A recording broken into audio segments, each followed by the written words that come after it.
Self-inquiry, practice. Though you consider yourself not a beginner, you're still a beginner. Though you've reached stage 3, you've just got a glimpse of stage 3. It's not become established yet. You can get established in this oneness, knowingness, this flowing thing that you said. Yeah? This experience that you had. This is a continuous experience. It's there continuously, moment to moment. When you are not stuck here, you're here. It's a continuous moment to moment experience. You get it? So you are still beginners. This is for you. Yeah? Beginners in self-inquiry were advised by Sri Ramana to put their attention on the inner feeling of I and to hold that feeling as long as possible. Yeah, that I sense, or that who am I, and you look inwards. Now you hold on to it as long as possible. You're going into stage 3. So here you hold it as long as possible. Stay there, stay there. Don't let it go, otherwise you lose this oneness, this togetherness, this flowing feeling, the knowingness of everything. They would be told that if their attention was distracted by other thoughts, they should revert to awareness of the I thought whenever they became aware that their attention had wandered. He suggested various aids to assist this process. One could ask oneself, who am I? Or where does this I come from? But the ultimate aim was to be continuously aware of the I, which assumes that it is responsible for all the activities of the body and the mind. Yeah? So you keep holding on to it, holding on to it, holding on to it. Yeah? Who am I? Or where does this I come from?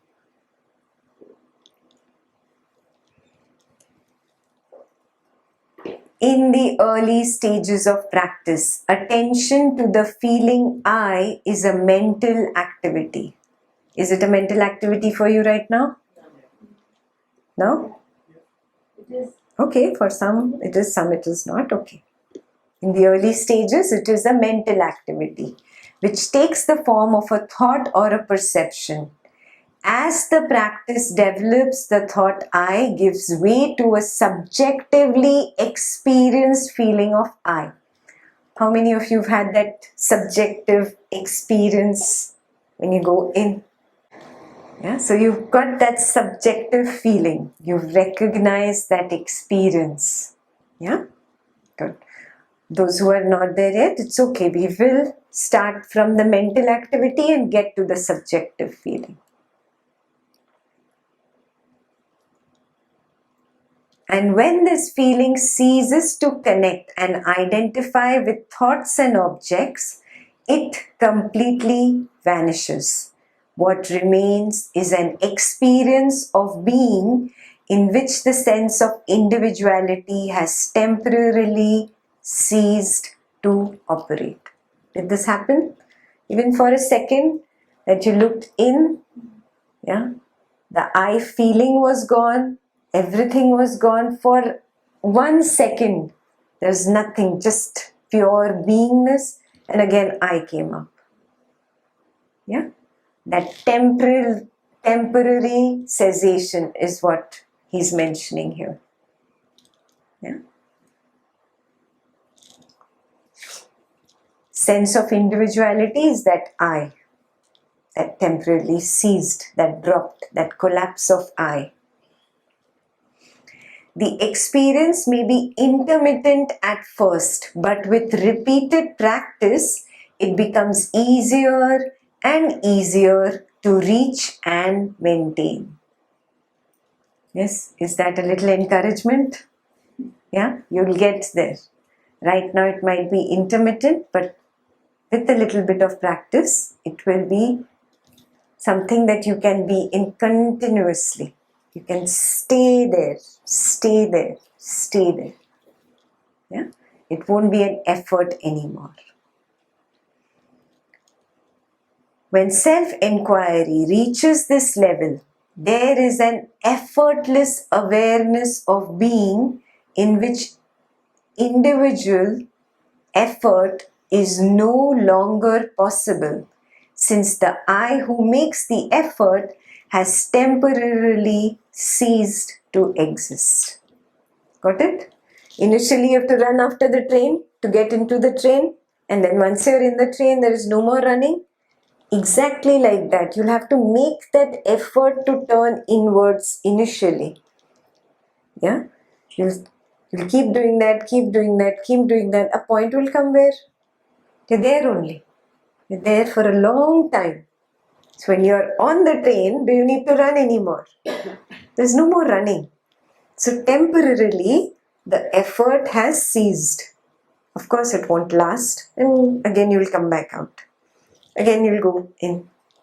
You'll keep doing this. And then again, you'll stay there, stay there, stay there. Got it?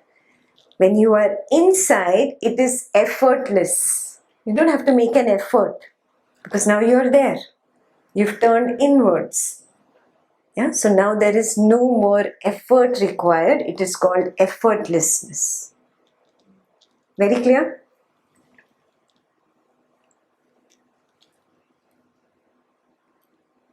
It is not self-realization, since the I thought periodically reasserts itself, but it is the highest level of practice. Got it? I hope you've not thought that you've got enlightened today. No. It is not self-realization yet, but it is the highest level of practice. Yeah? You have just started to get glimpses of it, but you're not established yet. Very, very clear, everybody is. Please highlight that, mark that. Yeah? Do not go back home with this thing that you are self-realized now. Repeated experience of this state of being weakens and destroys the vasanas, which is the mental tendencies, which cause the I thought to rise, and when their hold has been sufficiently weakened, the power of the absolute awareness destroys the residual tendency so completely that the I thought never rises again. Yes, this we've spoken of already.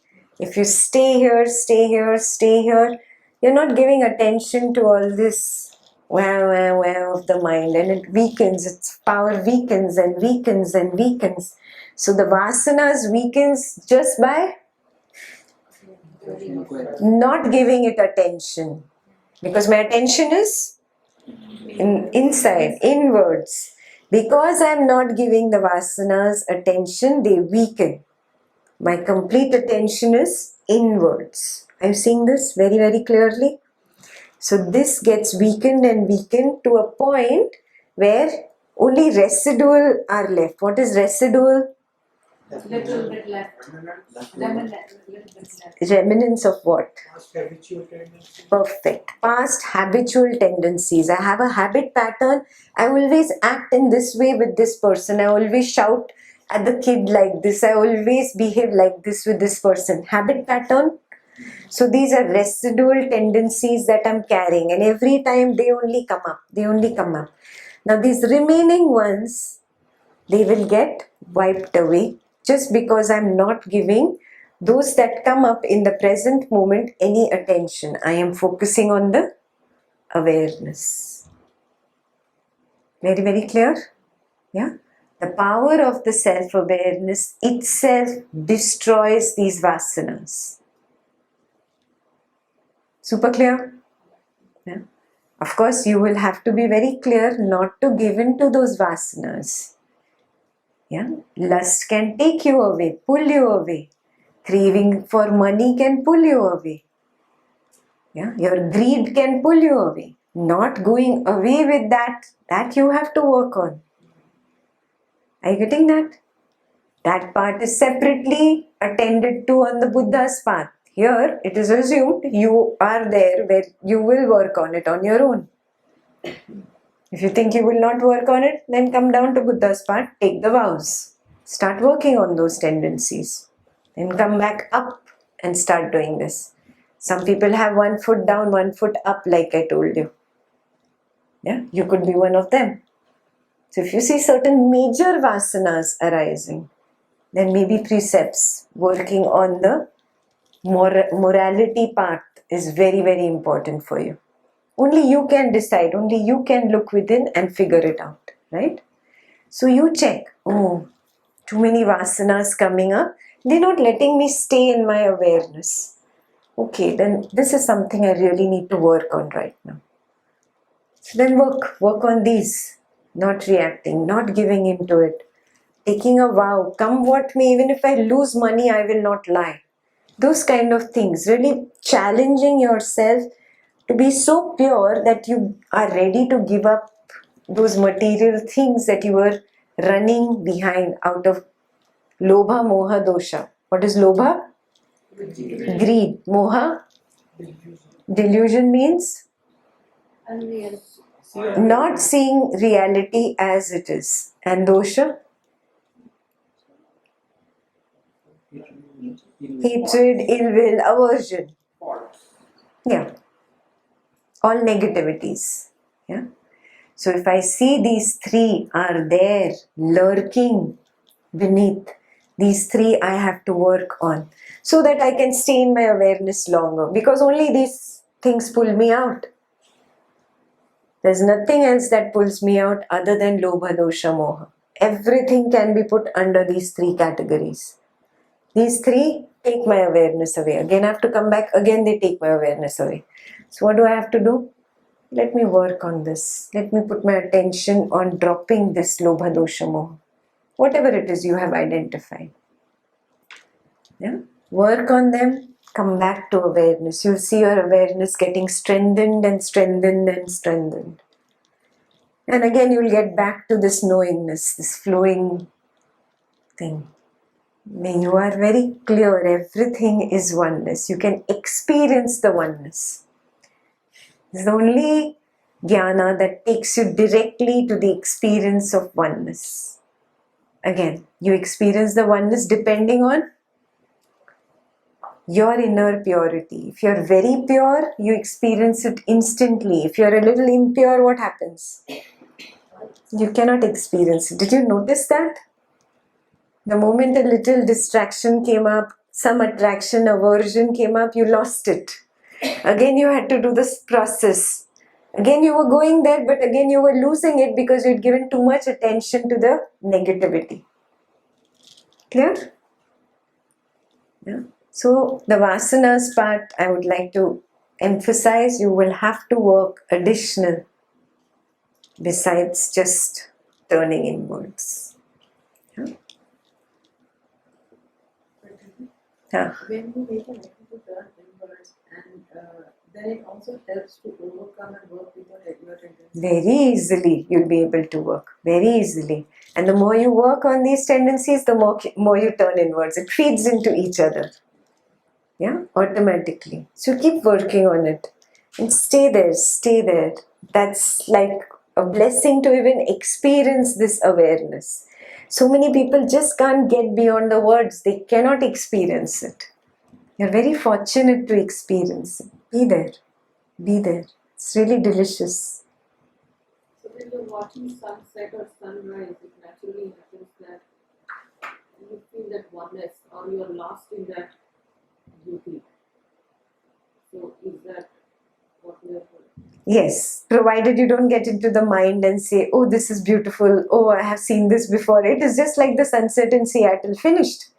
You're away from that awareness. The awareness does not have words in it. There's no talking. Yeah, just the being, just the being, just the being.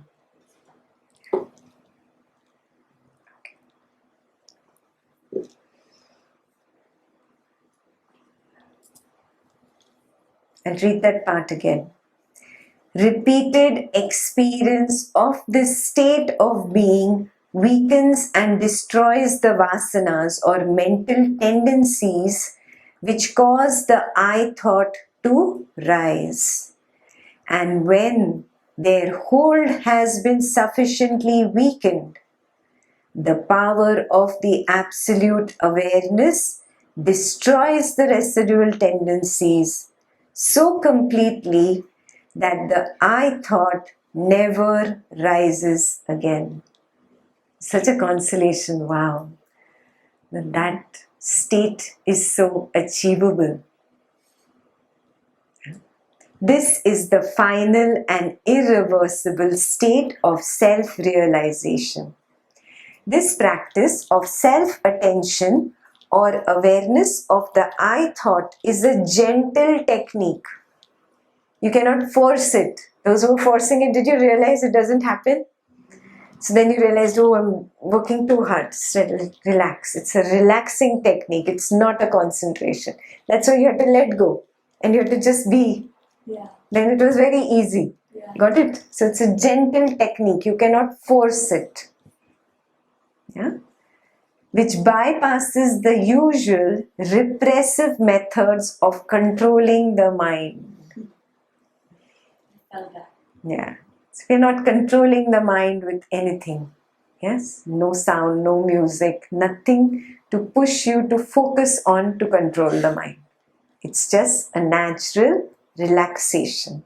And the ego assures you, don't worry, I got you. I Yeah. could actually feel that thought in my mind that ego wanted to exist that moment. And then I did smile and relaxation, which I learned. It always takes me. Yeah. Good, good, good, good. Okay.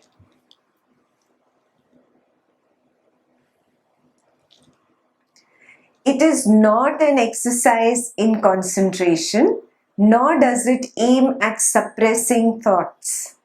It merely invokes awareness of the source from which the mind springs. Is this very clear? We are not suppressing any thoughts. We are not forcing anything. We are not controlling the mind. Got it? It's not a repressive method. It's a very gentle method of relaxing into awareness. Yes, very, very clear about this? Yeah? Okay. The method and goal of self-inquiry is to abide in the source of the mind and to be aware of what one really is by withdrawing attention and interest from what one is not. Where do you withdraw your attention from? Sense objects. Objects and Thoughts. thoughts, mind, body, breath, Emotions, perceptions, emotions, feelings. emotions, feelings, everything. I just withdraw from this and I go to what I am. So this I am not, and I'm going to what I am. Clear? In the early stages, effort in the form of transferring attention from the thoughts to the thinker is essential. But once awareness of the I feeling has been firmly established, further effort is counterproductive. You get it? You cannot try to force beyond a point. It doesn't work. In fact, the opposite will happen. You will come back to thinking. Happen? Yes? So you have to just stay in the awareness and just be now. Now you have to relax there. What is the meaning of effortlessness there? Just relax there. You don't have to try to understand it. You don't have to try to experience. Okay, I'm going to experience the knowingness she was talking about. What happened? You're out. Did you get it? There is nothing to experience there. There you have to just go and relax. Sleep. That is home. I go there to sleep. समझ आया? Yeah, I go there to rest. I go there to relax, not to know, not to learn. Yeah, learning happens when I get out of it automatically. When you got out of it, you realize you're feeling so one with the tree. When you were feeling it, you were just there. You're just experiencing that oneness. You had to get out of it to put the words together. Did you get it? Yeah? So am I saying the thing that happened to you? Yeah. So recognize when you are there, you don't make an effort. Otherwise it becomes counterproductive. Counterproductive means you get into mind, thought. You're out of there. Just be, just be, just be. You will experience what I am saying. The quality is experiential. It cannot be understood in words by the mind. The mind cannot go there. Did you understand that now? The mind cannot go there. For ages you've been hearing this sentence. Every scripture told you the mind cannot go there. Now do you understand? The moment mind goes there, you are not there. You're out of there. Very clear now? Finally. Okay. From then on, it is more a process of being than doing, of effortless being rather than an effort to be.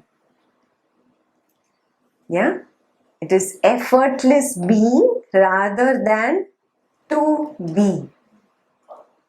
Even in to be, I have to be. Do you get it? There is no I there anymore. So who has to be? Nothing. Nobody. Let go. The relaxing, the letting go will let you be in it. The letting go will make that flowing feeling come back. The letting go makes that knowingness, that recognition that there are no objects. The recognition of how all this is Maya comes back. Yes, right now you're out of it. Yeah, go back to it. Just there.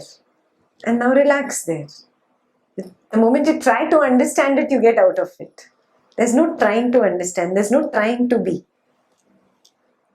Just rest. Getting it? At home. Just being at home. The way you're at home. Like that.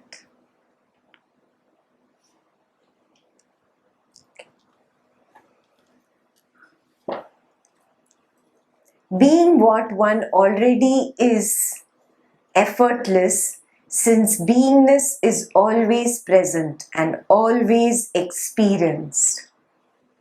Are you experiencing it every time I'm reminding you?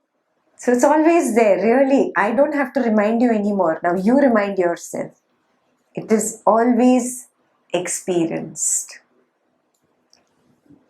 On the other hand, pretending to be what one is not, that is the body and the mind, requires continuous mental effort, even though the effort is nearly always at a subconscious level. Now you will start seeing it, what I mean by saying, oh, so much effort to think.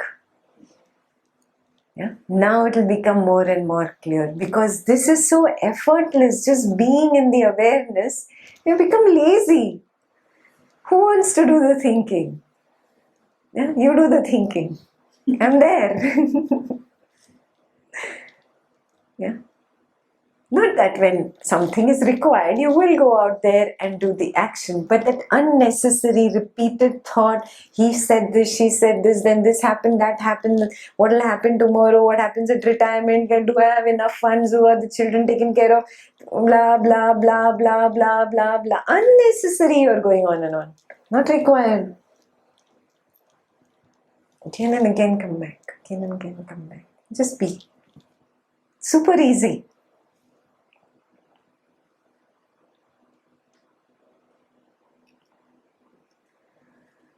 It therefore follows that in the higher stages of self-inquiry, effort takes attention away from the experience of being, while the cessation of mental effort reveals it.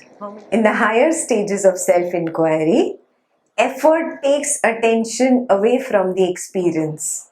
You were there, and the moment you started making an effort in that experience, it's gone. So how many of us experience that? Okay, and the second part of this sentence is, while the cessation of mental effort reveals it. When that mental effort ceased, you could be in awareness. Yes? Yeah, you could, everybody experience this. That's how you went there, right? So everybody experienced this.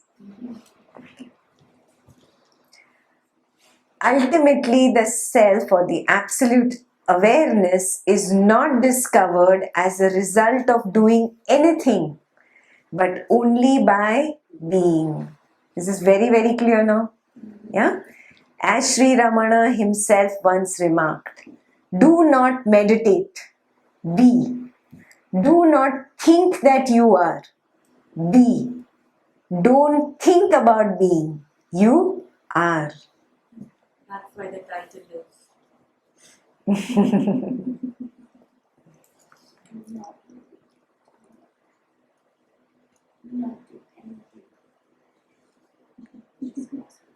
Yeah, you love these words, huh? Don't work,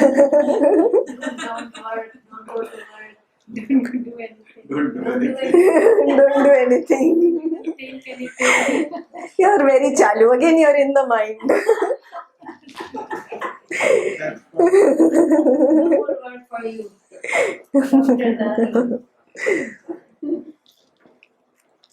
He didn't say that anywhere, huh? Don't do work. I don't see it over there at all.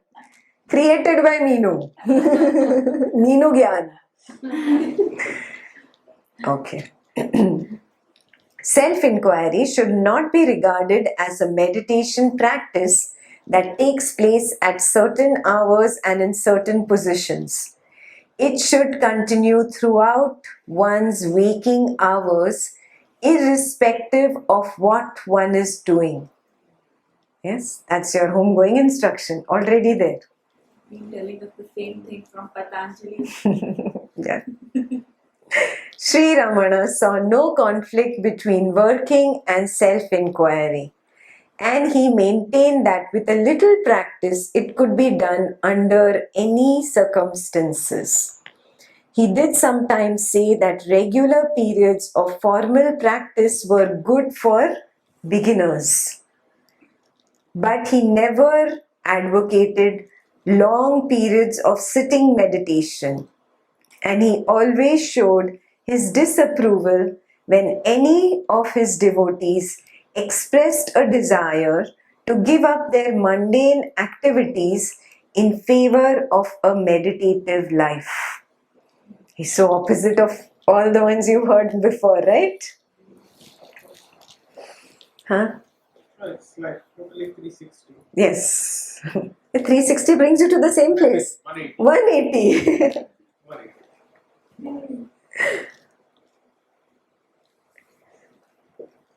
Again, you don't take this as a shortcut. Arey, wow, he says I don't have to meditate.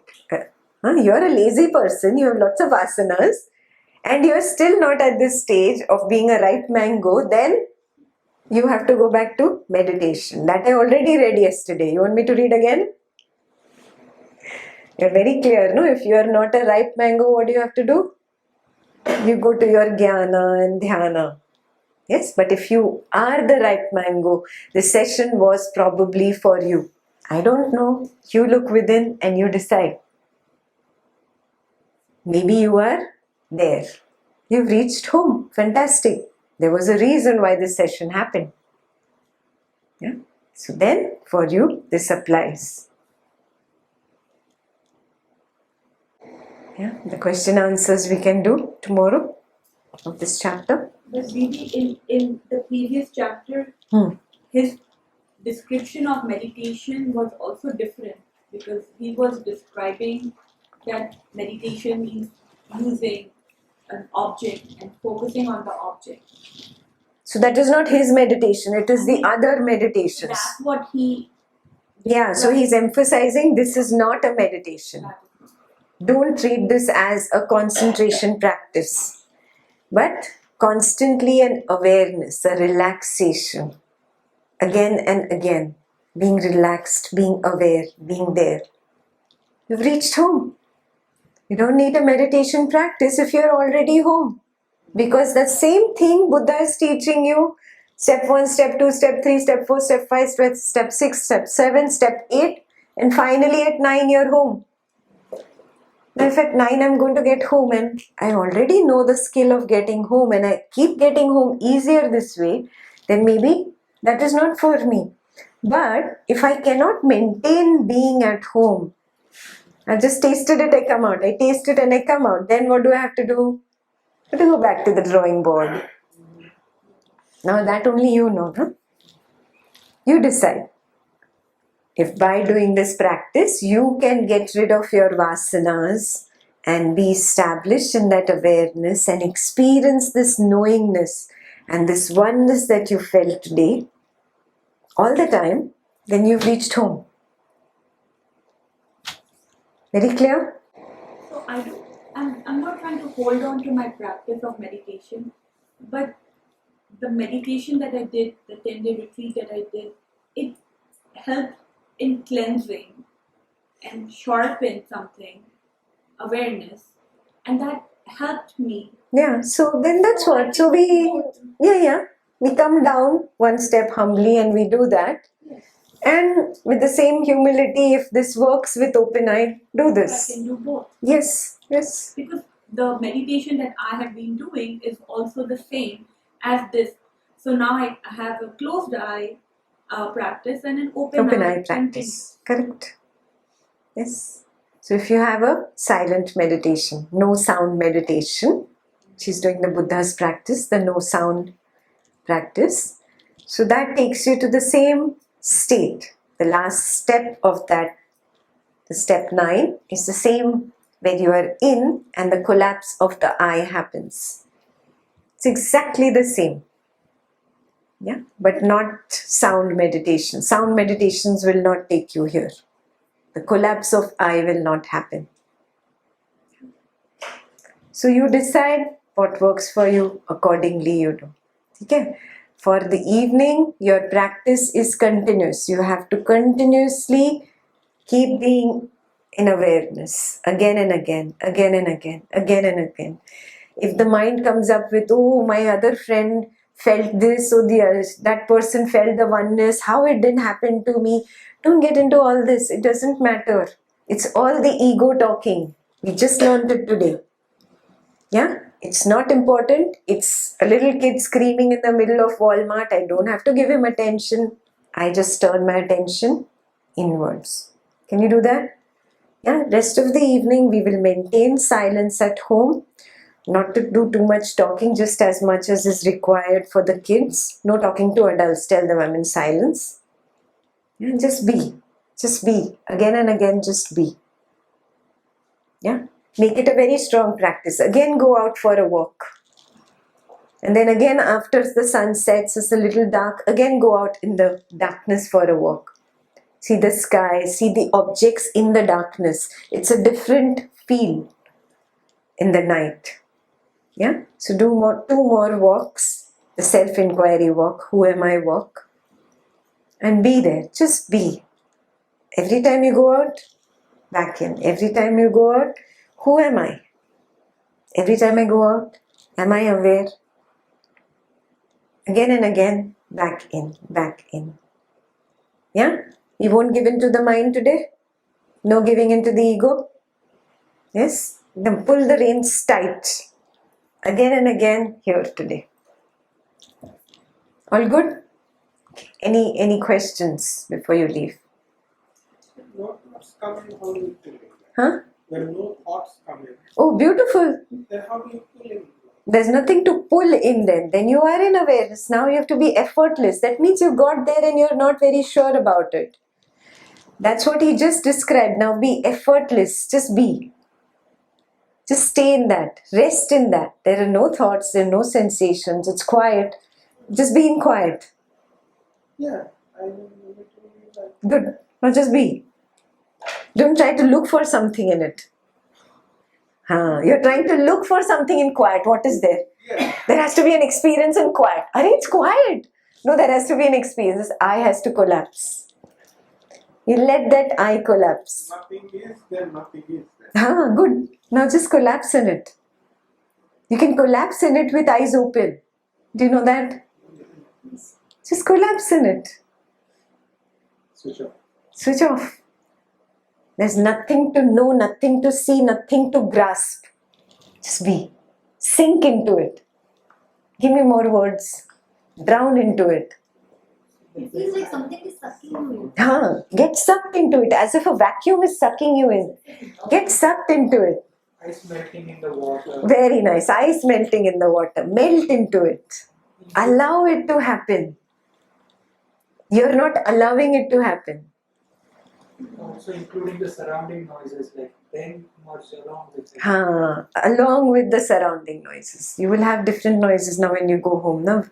Not necessarily you're going to have this kind of quietness there.